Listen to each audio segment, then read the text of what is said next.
Welcome back to another show. Just now I had to stop the live. I started it and I stopped it and I was like, wait, I'm not ready, I'm not ready.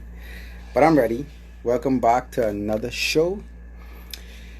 I hope you guys have been enjoying the series. If you haven't been realized that it's a series, it is a series of videos. What's up, Rashad? It is a series, a mental health series. So if you missed any, they are uploaded to IG Live, my IG Live TV. Mental Health Awareness Month. Been speaking to different young persons about the issue or the topic of mental health. No problem, bro. I appreciate you coming in either way. So we've been talking about mental health and just hearing from different young persons, their perspectives. All of the young persons I had on so far are young persons who have had mental health battles and or still have mental health battles. But today we're switching it up just a little bit. We're having a young person who is studying to be a mental health professional. Today we have Angelica Williams, who is a final year psychology major, very passionate about mental health, and she has some experience in it, even though she's not as yet graduated. Some experience. So let us see how this discussion goes. I know that it will be a great discussion. I hope that if someone who's been watching is going through mental health challenges, that this is helpful. Hey, Angelica. Hi, How you doing? I'm good. Thank you for having me. You're welcome. You're welcome. Thank you for coming on, because without you, I don't know what I would be doing right now, right? I couldn't get up here and talk. I couldn't give the experiences you have. So your experience is very valuable, and I'm looking forward to what you have to share with us today. So, Yes. I think you have a pretty broad scope of just kind of what it is to be around different cultures. The average young person would be kind of used to maybe one, and if they went off to college, they would understand two cultures. But you have a unique perspective. Tell us a little about that as it relates to the way you were growing up. Okay. So I was born in Washington, D.C. That's where I was. I don't know if I was originally planned to be born there because I was actually born premature, but that's where I ended up being born. And then after that, my dad is from Bermuda, so we ended up moving there. We stayed there for about 5 years, I think, and then we moved to Michigan in the United States. And we stayed there for about 5 years. That's where he studied to become a pastor. And then after that, we moved to Bahamas, which is where I am now. And we've been living here for about maybe 11 years now in total. So yeah. So you basically have and you're studying in the States as well. Yes. Hey Zana, we got Bermuda in the house. Hi. So so you basically have a understanding of three different cultures. So when you speak about mental health, you're speaking across a wider scope than just the Bahamas. Yes. All right. So where would you call home? I hitting you with a I hard one. You oh wasn't man. expecting this one. Yeah, I wasn't. Um, oh man. I think I would say I would call Bahamas my first home, and I would say Bermuda is my second home. Yes. Okay. Okay. Yeah. Okay. All right. I hope you're not saying that for the Bahamians, because you know a lot of Bahamians on the line. No, no, no. No. But Okay. yeah. Okay. So tell us, for those who didn't read the post, tell us what you're studying and why you chose to study what you're studying. Okay. So I Well, at first, when I graduated from high school, which was in 2015, I wasn't too sure what exactly I wanted to do, but I was kind of leaning more towards psychology because my mom had told me about it, and she exposed me to like some of mental health and mental health issues and mental illnesses. And so that piqued my interest from like maybe when I was in grade 12. So I decided to pursue psychology as my bachelor's degree. And I want to also pursue the mental health field as my master's as well. So I've also been exposed to a lot of people who have good mental health and who also have mental illnesses. And I've seen that not there's not a lot of tolerance or patience to understand mental illnesses or to understand people with mental illnesses. And so I want to try and bring more awareness to that and mental health. Okay, I love that. And that's one of the Thank you. things I put on your bio, your goal to raise awareness and the fact that there's not enough persons aren't patient enough. And I really like that quote. So from your research, from your studying of psychology, what what have you seen that is a huge misconception, is particularly among, you would say, the Caribbean persons in general or Black people in general? Okay. So I think the first one that I would say is a huge misconception from what I've experienced is that it seems like a lot of people sometimes have the tendency to think that physical health is more important than mental health. And we prioritize exercising and eating right, staying hydrated, and a lot of times like mental health is put on the back burner of our minds, or it's just kind of like avoided, pushed to the side. Or if we're going through mental health issues, it can be, we might go through denial about it. So I think that mental health is equally as important as physical health because you kind of need both to be working in order to function healthily, completely. Um, a second one I think is, okay, a second one that I think is a misconception is that all people who have mental illnesses are dangerous. And that is Mm, a generalization that I just said, but I feel like a lot of people, even though they might not say it, I feel like right. sometimes it can be like in the back of our minds, especially when, sometimes in media, a lot of times, whenever mental illnesses are discussed, outside of the ads for like depression medication or stuff like that, a lot of times it's showing people with mental illness who have committed crimes and stuff like that. So I think that that's also a misconception. And even like last summer when I was working, and I said that I was working in a psychiatric hospital. This was over the weekend. I was at a friend's house, and one of the guests had said, "Oh, like, so did anybody try to attack you?" And I was just like, Mm, "No, that didn't happen. That didn't happen at all." And I yeah. never felt scared or I never felt threatened by anybody who had mental illnesses before. So Wow. And that's from working firsthand close to them. You've never felt your fear for your life because you realize that's just a generalization. no, I never felt afraid for my life.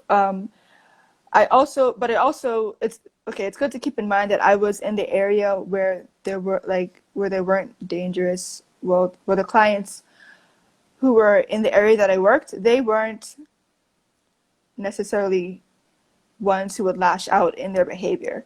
The ones who did, they were kept in a different area. But I also had the opportunity to go to that ward as well, and I still never felt threatened in any way. But I do think that Yep. sometimes if mental illness, like if it's unmanaged, just like if anger is unmanaged, there could be like bad effects, and that could end up being dangerous to society. So, So would it have been like less or more persons in the more dangerous, I guess, zone you would say, or what? It was maybe about I can't say the exact number, but I think maybe it was like 20 people. Like it was definitely a smaller population. The population where I worked with, which was rehabilitation, it was maybe like 60 people in general versus the ward where it was the people with who were were more dangerous. It was like maybe 20 people. Okay, that's fair. So you had hands-on training with these persons. Like what did you learn from your experience? Where did you work? You said you worked. It was a hospital. Was it a mental hospital or something, or a psychiatric Yes, it hospital or was something? yeah, a psychiatric hospital. It was in Bermuda, and I got a lot of hands-on experience through the internship. One of the things that I was able to do was so when I worked with the in the rehabilitation center, I got to help the clients like with their daily activities.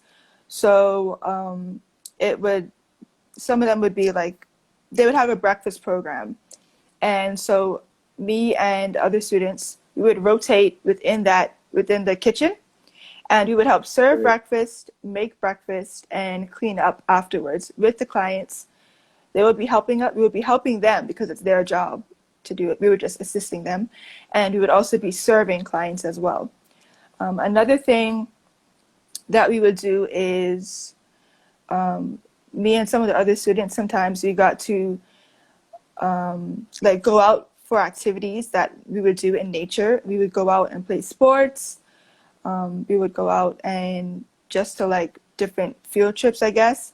And sometimes we would go out and do photography as well, just on some regular cameras.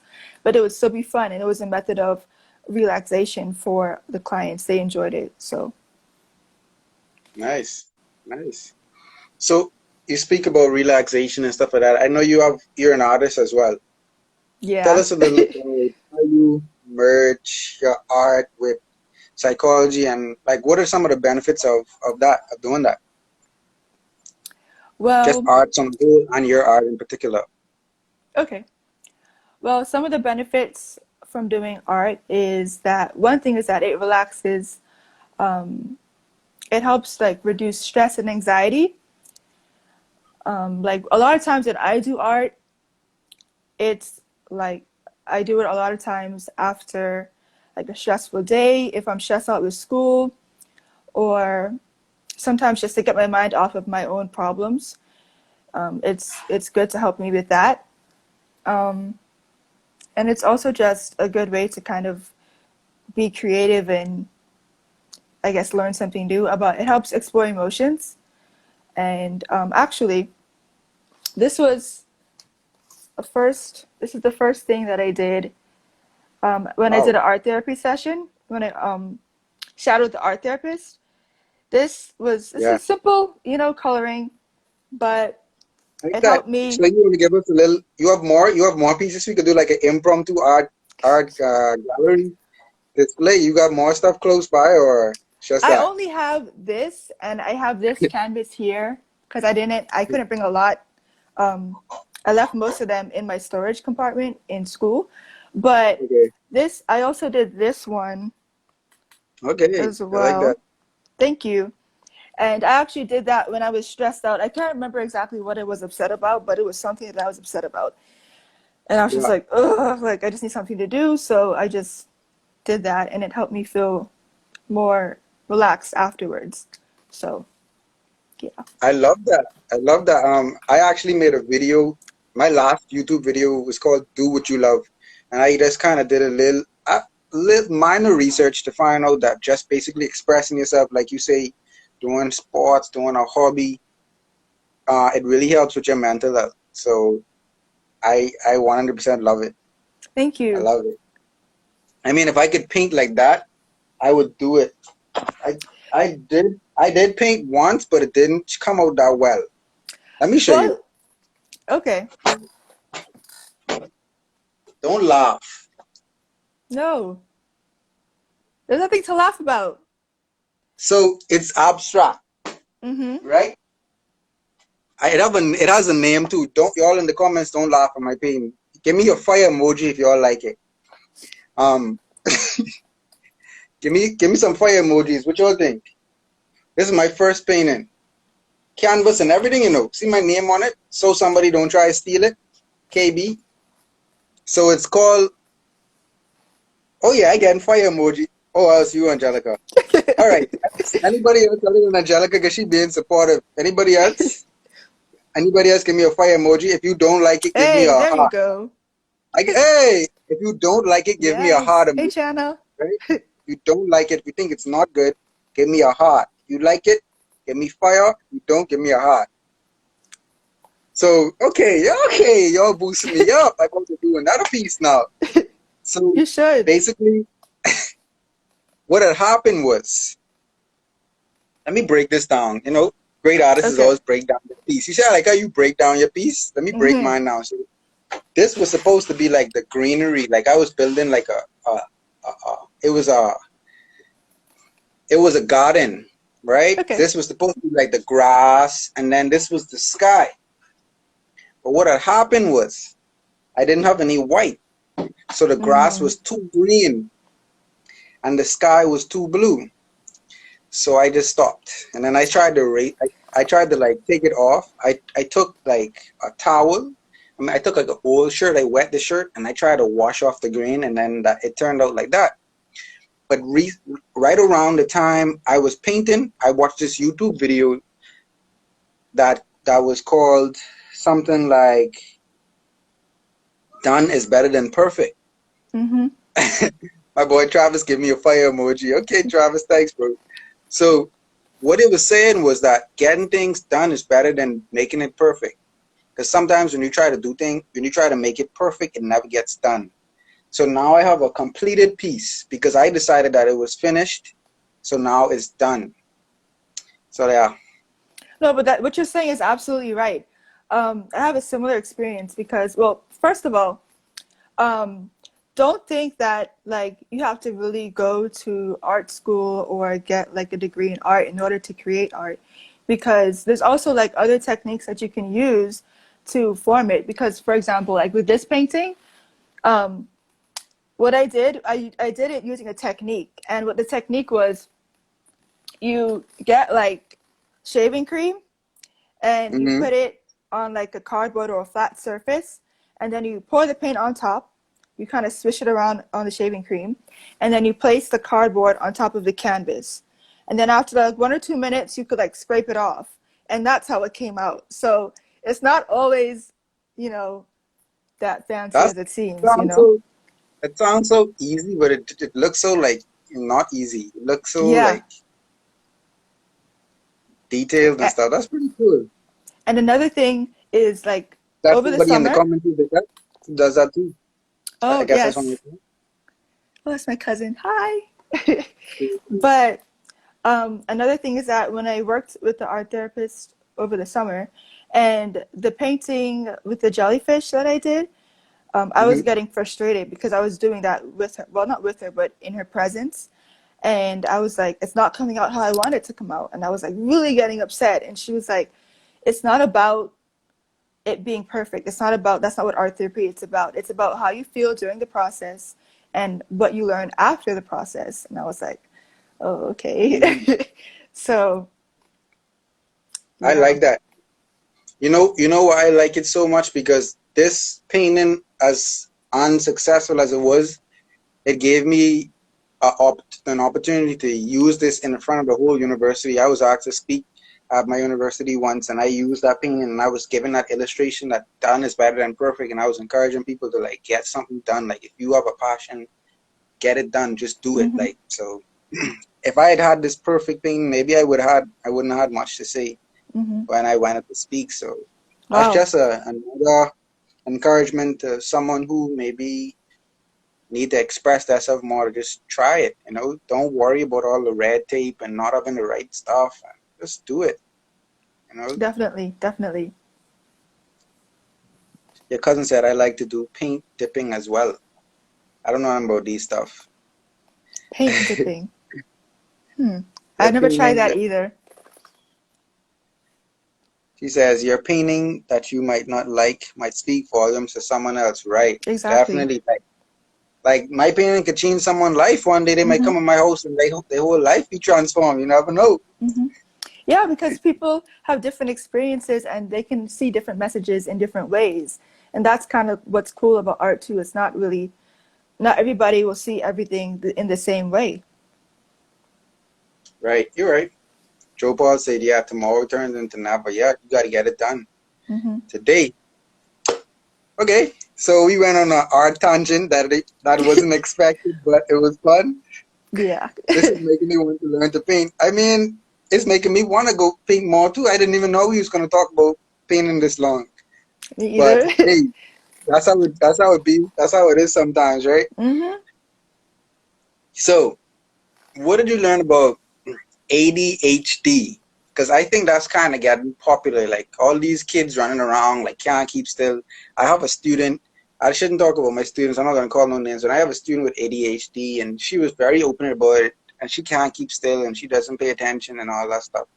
She was like, Mr. Brian, I have ADHD, so that's why, blah blah blah. So like, I just let her do whatever she wanna do, basically.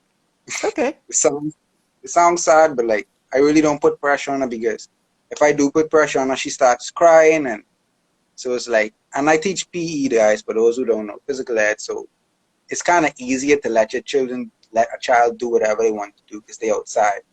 Mm. So like, I don't pressure her. She doesn't want to exercise. She wants to go walking this way. I'd be like, okay, go ahead. Well, I don't think So that's what is, necessarily a bad thing because it's really helpful when there's teachers who are understanding to people with ADHD and other disorders or learning disabilities that because people live with it and sometimes an adjustment is needed in order for that child to succeed. So, but I don't know how that translates in the classroom though. oh Like, yeah, okay, because if I was in the classroom, I don't know how I would deal with her. okay. But Oh, I see what you're saying. when I let her walk in the grass on the field and we on the court, it's like it's not that big of a deal. The only thing is like hope she's safe because I'm responsible for her. But I try to keep an eye on her. I try to always be able to see her. But Mm. I don't know how it's gonna work out in the classroom setting. Well, I hope it works out good. I hope there are people who will be That's not my understanding. that's not my problem. I'm not gonna be mean, but I'm kind of glad that that's not my problem, to be honest. Well, But hopefully so people will just be patient and be able to try and be understanding if she's also open with those teachers about it as well. I'm sure she is. He said that's why they need special classes in the Bahamas, but we're not there. I get we have special schools, but we don't have special classes in every school, right? Um, diet plays a big part. Someone says diet plays a big part, all right? Report says some schools have IEPs, individual education plans, but sometimes even that can be challenging. Yeah, certain schools have plans for it, others don't. Very few schools do. Hmm. So as it relates to these children running around and you have a lot of like rude, quote unquote, rude kids. Do you think that some of these quote unquote rude kids are undiagnosed ADHD children? Yes, I do think that that's definitely a possibility that it could be undiagnosed. And I think that a lot of people don't really like know the symptoms to in order to recognize, that a child could have ADHD because um, a lot of people don't really always think about that. So I think that it could be definitely a possibility. But it's also good to keep in mind that kids are energetic. So what kind of differentiates ADHD from like a energetic kid is that is persistence. Persistence is one of the things that um, causes like it can cause disruptions to daily functioning. So like if there's um, a large amount of inattention or hyperactivity, and it's so much to the point where the child is having a hard time functioning throughout normal activities, then that child should, it'll be good if they can get tested for ADHD. Definitely. I just think that a lot of Caribbean Black people in general. I can only speak for my people I know or I have a lot of experience with. We just afraid to be diagnosed or to have our children diagnosed. So a lot of persons wouldn't even go and try to get their kids tested. I think that's definitely a huge thing in the Black community and in a lot of minority communities too. Um, Right. I've definitely kind of seen like the resistance within people, and even like when I worked with the children in the camp that I worked with ADHD, they had ADHD and behavioral issues. A lot of their parents were kind of like resistant to certain things, and like even I could even see that some of them were kind of struggling with accepting it still that they had ADHD. So, but I think that when people like speak out on it, that's also empowering other people to speak out on things as well. So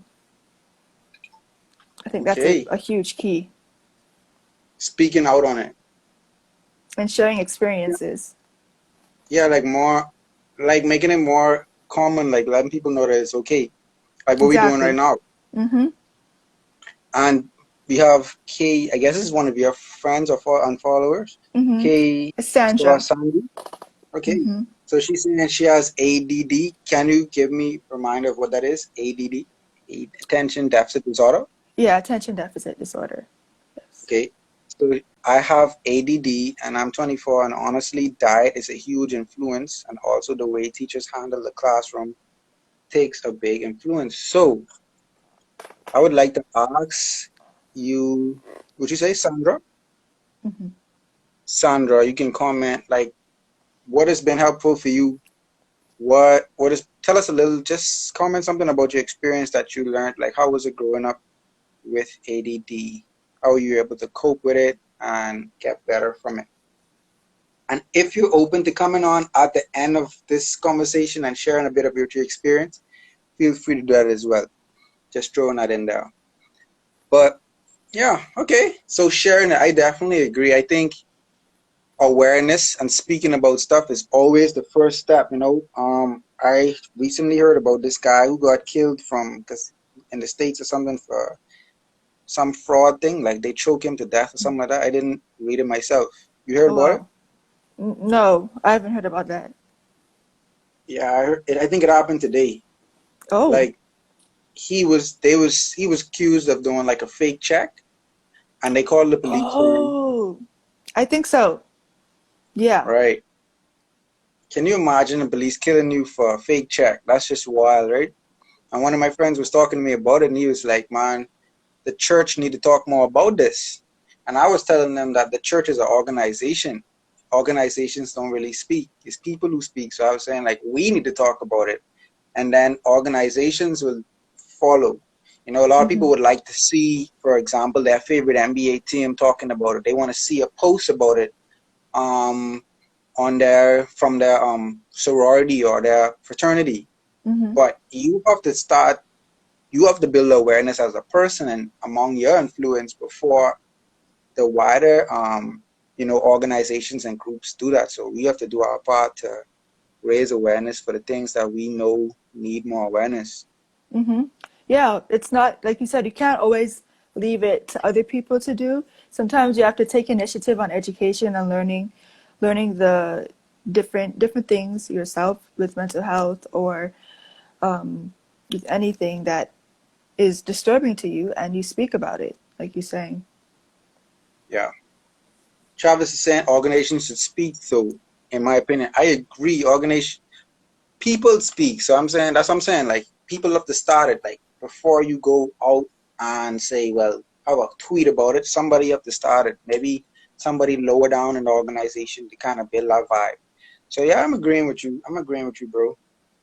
So you have a lot of breakdown for me. ADHD is you see now that we have someone with ADD in the chat, it makes me more sensitive. to this question because I like to like throw in like kind of funny stuff that come to my mind too. So I'm thinking, right, one of the most I want to be really sensitive with this topic now, because of our friend. But this is not geared towards anyone. This is right straight out of my random mind. I might be wrong. I need to Okay. start. I saying that now. So one of the most prevalent issues among in marriages in particular. Let me say this: the number one reason for divorce is what? Um, okay, well, I'm not exactly sure, but my guess is maybe miscommunication or infidelity. Infidelity, right? For some reason, and in general, that's one probably the number one reasons for relationships ending as well. For some reasons, people can't stay focused. People just cannot stick to one. A lot of people just can't stick to one thing or one person for a very long time. Now, I don't study psychology, but in my mind, that sounds like an attention problem, right? Mm-hmm. Sorry, but I really don't want to go too wide off and then sound like I'm talking crazy. But is it possible? Is it possible? Money is actually this financial reason is actually the second. I did research on this. So is it possible that there could be ADHD or something else that causing people, and they don't know that they have some attention disorder that causing them to just can't stick to one person and just be wilding, like they just gotta hop around because they have short attention. I don't know. That sound crazy because it sounded crazy to me. But it really came to mind. It really came to mind. Yeah, I hear what you're saying. I see what you're saying. And I could see how somebody could try to piece that together. Um, but I don't think that that can be like the ultimate reason for why somebody decides to be unfaithful. I think that ADHD, maybe some of the symptoms of ADHD, like such as inattentiveness or maybe excessive talking, can add to difficulties within a marriage or a relationship. But I don't think that it would be the sole cause. I don't think ADHD is the sole cause for like infidelity. I think that it could be a host of different reasons. Maybe it could be based on the person's environment that they were raised in. They might have seen people who were unfaithful, or they just may have had a bad habit of being unfaithful in the past, and then they could have also brought that into the relationship. So I think that ADHD could add additional challenges, but I don't think that it's the sole reason. And I also think that if two people are in a marriage or in a relationship who do have ADHD, it's also a great it's a huge, like, it's so important that the other person who does not have ADHD takes it upon themselves to educate themselves about what their partner's symptoms are and what their weaknesses may be, so that they can work better in the relationship and they can balance it out more. Okay. Destiny, Sandy says, I think it's more of a generational sin.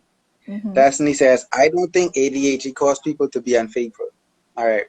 So that was an edgy question because I definitely agree with both of you all, both, and I agree with you, Angelica, that it takes some much more than even if you have it, that's something you would Hmm. have to. That's a real struggle. That's a generational struggle, and it's really deep. But I just Yeah. wanted to throw it out there. A lot of times people try to use different things like that, and they say, "Man, I have this issue, that issue," and they try to use these things as an excuse. So I just wanted to hear from a psychology perspective. Would that be like a legitimate, thing someone can say? All right. Yeah. So I don't think it could be. Yeah, I don't think it could be the sole reason for somebody being unfaithful. I don't think so. No. Yeah. Okay, no problem. I agree. And I have no problems with that. So tell us a little bit about more about like your passion for psychology. Like why would you want to spend your entire life, in this career? Like what, like go a little deeper on that, like on art therapy. Like why are you so passionate about it? Well, I am passionate about it because, um, like I said, I've seen how, like, in different cultures, um, how, like, people have a lack of patience for people who do have mental health issues. And I just kind of want to bring an awareness and be able to help people understand that people's brains are wired differently, and not everybody, thinks the same. And you don't necessarily have to try and figure out why that is, but if you can just understand how to kind of assist that person better, it can make all the difference. Like, for example, one time when I was living overseas, I knew an individual and he had OCD, and it OCD is what was again? obsessive compulsive disorder. Okay. So it's a disorder that consists of um, obsessions, and so the person could be like um, very fixated on a certain thing. So that would be the obsession, and the compulsions would be like trying to doing things over and over and over again. So it's not OCD is not limited to cleaning as some people might think, like cleanliness or I don't know, like organization maybe. It's not only limited to that, but this particular individual, he had OCD, and he needed, in order to live happily or to live to be his best self, he needed the accommodations met, and the school wasn't really providing that for him. And I think that that was like a huge reason why he kind of like had a lot of challenges with school and different things like that. So I like, if I was already a mental health professional, I would have liked to step in and advocate for his needs and things like that. So I want to, it's situations like those that kind of remind me of like, okay, like this is why I need to, like, I really want to get this degree so I can bring light to help other people and to help other people who do not have disorders understand how to better accommodate individuals who have mental health issues. And I want to do art therapy because I feel like a lot of people don't necessarily see how art can be beneficial, or like how it can be a tool to promote mental health, but it reduces stress, relieves anxiety. It also helps with addictions, managing addictions, and I think that it's a good tool for those who aren't able to articulate as well, the emotions that they're going through. So, yeah. And I've also been in the position where I'm not necessarily the best at always articulating my emotions or articulating how I feel. And Right. so, in times when I wasn't able to, I was able to kind of rely on art as a means of doing that. And so, I kind of want to be able to help other people do that as well. So, Hey, I like that. It's like having a voice for the voiceless in a sense. yes, exactly. I want to be able to give them the voice as well. I could definitely appreciate that. That's very noble. And you mentioned to me that you are first aid. Was it? Oh, so so over the internship that I was placed in, I was able to receive a certificate in mental health first aid. And so what that does is it equips me with the knowledge to be able to assist someone who is having a mental health crisis, such as like depression or anxiety or in a suicidal attempt and things like that. So that's what this certification did. And it was a very like informative session.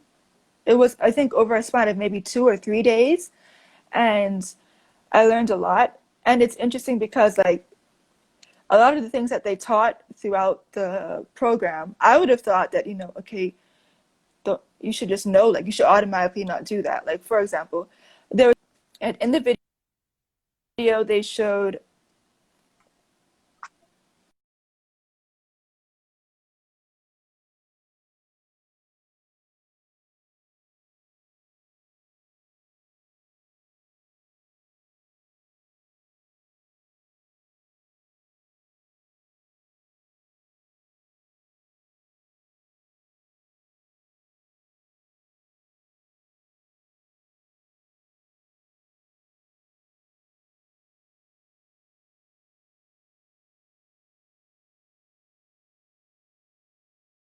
Person freeze will actually frozen. So let me know if you guys still here in the comments. I guess it was her because she left. So let's try to get her back on. But I would definitely like to tease her brain on what she learned in the session as soon as she gets back. Okay, she's requested. She's coming right back, guys. You guys can still hear me? Let me know. Give me a thumbs up. All right, hi. you back. Yeah, sorry. Go ahead. All right, you um were talking about what you learned, all right? yes, so one of the videos showed that one of the person was having a mental crisis. They were having a issue where um, they thought that the police were coming to get them, and they were like really fixated on this, and they were like scared, and they were having a really hard time. And so in the video, one of the two neighbors walked past, and they saw this, and one lady was really being, they both approached the gentleman who was and one, and he was like, they're coming to get me, like I don't know what to do. And he was really just horrified. And one of the ladies was just kind of like, oh yeah, they're coming to get you. Okay, yeah, sure. Like just being like sarcastic, not really trying to understand what he was going through, while the other person was saying, oh, okay, like what can I do to help you? She talked him through, and it took a while to kind of calm him down, but she ended up talking him through the process, and then she was able to call an emergency contact to further help him um, throughout, get help and get help to go throughout the process and escort him to back into his house comfortably and things like that. So it just kind of teaches you like the ways that how you should act in the case that a mental crisis happens with somebody. And it also taught about the importance of like suicide prevention. And one of the things that I learned is that if you know somebody who has said that they want to commit suicide, they said that you shouldn't leave them alone until you can get into contact with an emergency contact or somebody who'll be able to be there with them if you have to leave. Okay.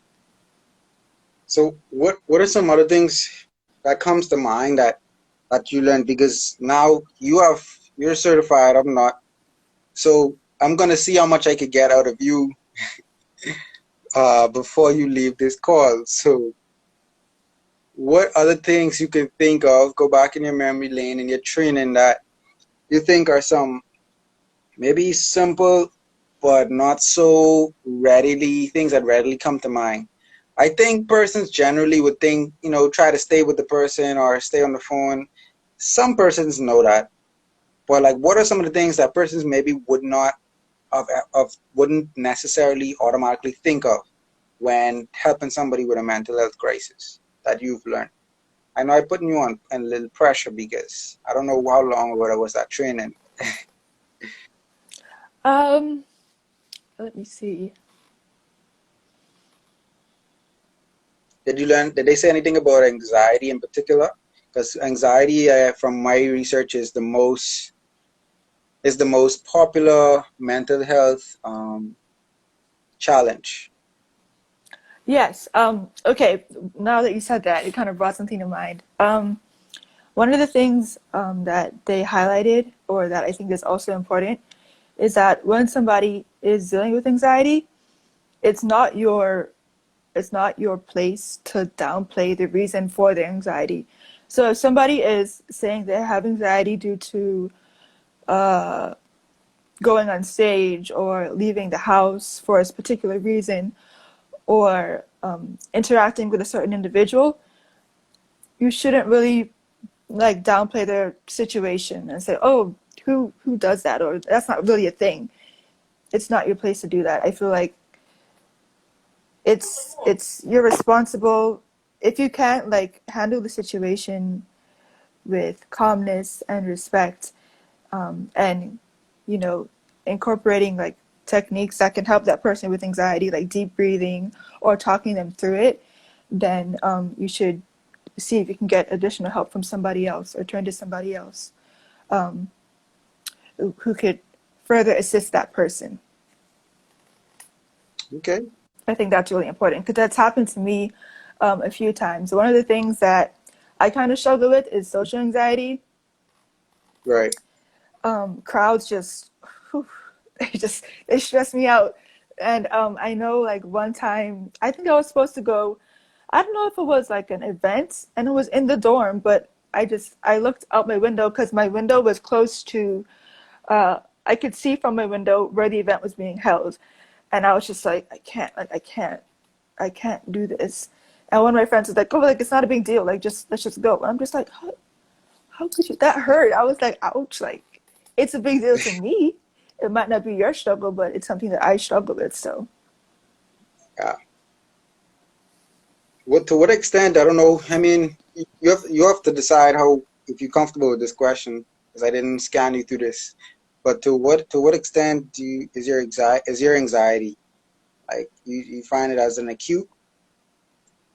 And I have another thing I want to tease you on after that. Similar to it. okay. Um. Well, I okay. So it is kind of like severe. I even like was really anxious, like even before coming on the call because I knew some other people were going to be watching, even though I can't see them. So it's like I was like, really, why are you nervous? But at the same time, I was just like, I couldn't help it. I was just nervous about it. Um, but eventually, it goes away after a while. So I would say it's probably like on a scale of 1 to 10. I would say it's probably like seven, a seven. I would say a seven, but eventually it'll get to a six. I'm getting better, one step at a Okay. time. So, yeah. Okay. Because I also have interest in doing further studies in, well, not further studies in psychology. If I ever do a master's, it will more than likely be in psychology or Okay. something Cool. in Cool. media. Cool. Yes. Come on Um, over to our side. right, right. So I've heard it in school while in university. I heard it. They was like, it's the people who like it's a stigma. They almost like make it as if it's the people who actually go through mental health issues and struggles that are actually interested most in studying psychology. Like, have you heard that on your side? But that's what everybody says at my we should say at my school. Like people who maybe I, experience anxiety, depression, or something like those are the people who actually go into it. Like, what do you think?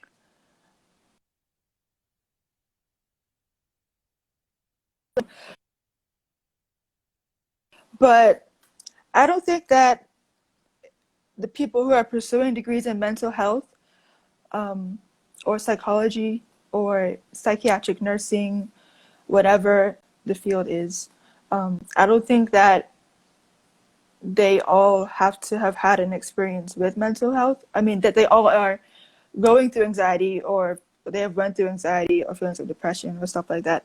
I think that maybe they could have seen or experienced people who do have it and they might have wanted to help. or it just could have been just because they felt passionate about it. But I wouldn't say that everybody who studies it is they study it because they experience some type of mental health issue. I wouldn't necessarily say that. Right. I agree. I think it's a stigma because persons just know one or two persons. You know one or two persons, and then you say, yeah, it's a thing.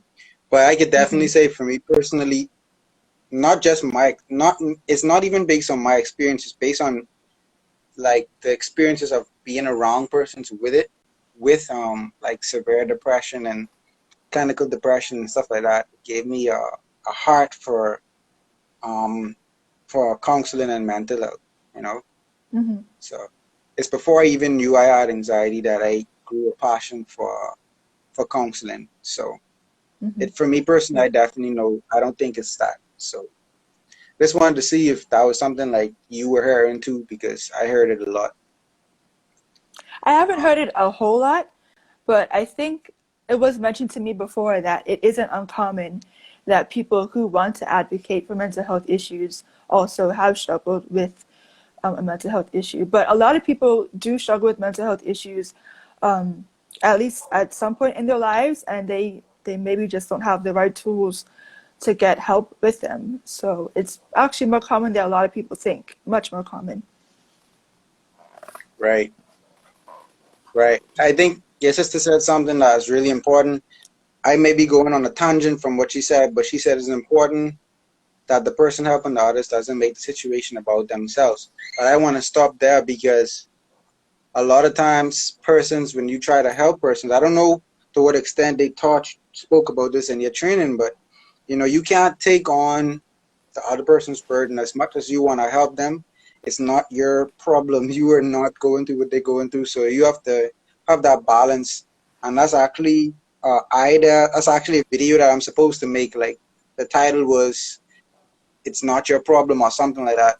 Um, so like I really was going to talk about like my experience with like helping people and how low it brought me when I took on burdens to where I had to go in the bathroom and break down at work. And it's like, this ain't even my problem. This is someone else's problem. And then I taking it on like mine. But, I spoke to a counselor and she was telling me, I spoke to her like, because I wanted to get help for the person. But then I didn't Hmm. realize I needed help. And then she was saying, Keith, you should not be disaffected. I understand you love this person, you care about them, but you should not allow someone's problem to bring you this far. So she had to counsel me when I thought I was going for someone else. Hmm. I Yeah. completely agree. I think that a lot of times um, when we have people who we care about who are going through an issue, we want to fix the problem so much that we end up taking it on a lot as well. And I think it's good to know that you can support a person through their issue without getting involved in their problem. Like you can separate yourself from their problems while helping through their problems. Um, I think it's just good to have a set of boundaries set in place, or if you don't have them set in place, you can learn them along the way of helping that person, in order to not have such a emotion emotional like connection to that issue, so much to the point where it causes you to be emotionally drained, physically drained, and Right. have a toll of on your mental health. Yeah, because if your mental health breaking down from helping somebody, how you supposed to help them? Hmm. Exactly. Right. And Alea just spitting, right? She's spitting. She said, that's true. It's dangerous to try and heal other people when you haven't healed yourself yet. Hmm. Spit. So I'm gonna let this question be the last question from Sir Willard Barr, a great poet and friend. He says, people often say someone out there has it worse, so cheer up. They have a whole song about that, like talking like one song was saying like, there's always someone with a worse problem. Can't remember the song. Um, so he says, do you think that it's an effective counseling advice? Absolutely not. um, that okay. That's not even like if a counselor were to say that to you, um, like a professional counselor, then you should really. probably report that, because that kind of violates the code of ethics, I believe. Um, but if it's like a individual who is not a counselor, counseling person who says that to you, I completely disagree. I think that everybody has goes through different experiences and they handle experiences differently. Um, and nobody should really tell you that your situation isn't bad and you shouldn't react to a situation a certain way just because somebody is having a harder problem than you. Because we're all made up differently. We have different tendencies and different genetics that were passed on to us, and they can contribute to how we react to situations. When I worked in the psychiatric hospital, you know, some people there, they their problems might have not been as bad as some people may have seemed, but it's not anybody's place to say that somebody has it worse than you, so you should just get over it. I think that's a very unfair statement for somebody to say. Definitely. That's probably the worst advice you could give someone. Mm-hmm. One of. One of.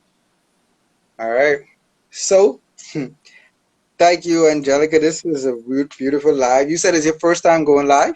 Yes, it was my first time.